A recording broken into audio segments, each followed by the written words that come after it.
Une autre importante opération de recherche, mais cette fois-ci au Labrador. Il y a 3 personnes qui sont mortes et 4 personnes manquent toujours à l'appel après l'écrasement d'un hydravion dans un lac d'un secteur isolé. La carcasse de l'appareil de l'entreprise québécoise Air Saguenay a été localisée tôt ce matin par les autorités. Bon, Olivier, les efforts de recherche se poursuivent pour tenter de retrouver les personnes disparues. Oui, Karine, l'opération est coordonnée par le Centre conjoint de coordination des opérations de sauvetage de l'Atlantique, dont le bureau est situé ici à Halifax, à la base des forces canadiennes. Donc, le centre a dépêché un avion Hercule de la base de Greenwood en Nouvelle-Écosse pendant la nuit pour tenter de retrouver l'appareil qui manquait à l'appel depuis plusieurs heures déjà.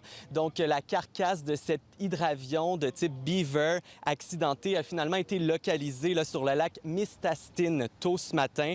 C'est à une centaine de kilomètres au nord-est de la ville québécoise de Schefferville. L'appareil de la compagnie québécoise Karine Air Saguenay était nolisé par des propriétaires d'une pourvoirie et servait pour le transport de pêcheurs vers des camps de pêche isolés. Donc là, au moment où on se parle, là où les causes de l'incident demeurent inconnues, l'identité des victimes et des passagers, des personnes disparues également. Le propriétaire de l'entreprise à qui on a parlé dit que cette liaison était assurée toutes les semaines pratiquement, donc le mystère demeure entier pour lui. Ça s'explique très mal. Les météos aussi étaient très belles, les vents étaient légers, visibilité était bonne. Fait qu'on s'explique mal qu'est-ce qui a pu se passer. On réagit, on est sur le choc, là. On réagit très mal, c'est sûr. On est une petite compagnie, Air Saguenay, c'est pas une multinationale. On est à proximité avec nos employés. Ça devient nos amis, donc c'est super difficile aujourd'hui.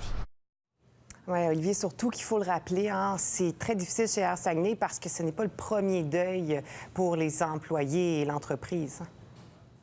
Oui, par le passé, il y a 2 autres avions, Beaver, ces hydravions, là, le même type qui s'est écrasé hier d'Air Saguenay, qui se sont écrasés par le passé, qui a fait des morts également. Donc, on assiste à un nouvel accident, un nouveau drame avec un pilote d'expérience et c'est un coup dur pour l'entreprise, on peut se l'imaginer.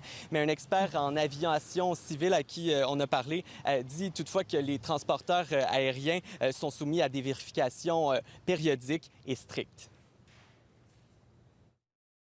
Et pour survivre aussi longtemps depuis le milieu des années 70, donc on parle d'une longévité exceptionnelle, il faut donner un service de qualité. Il faut savoir aussi que Transport Canada, aux 2-3 ans, va aller faire des vérifications à l'interne chez ces transporteurs-là, vérifications sur la navigabilité des appareils, sur la qualité des opérations aériennes. Et ces vérifications-là se durent quand même de 5 à 7 jours. Alors, le transporteur doit montrer patte blanche et efficacité. Donc, Karine, les recherches se poursuivent sur les lieux de l'écrasement, du moins jusqu'à la tombée du jour. Ce sera ensuite la GRC qui sera responsable du dossier. Le Bureau de la sécurité des transports du Canada nous informe également qu'il enverra une équipe d'enquêteurs sur place. Merci beaucoup, Olivier. Au revoir.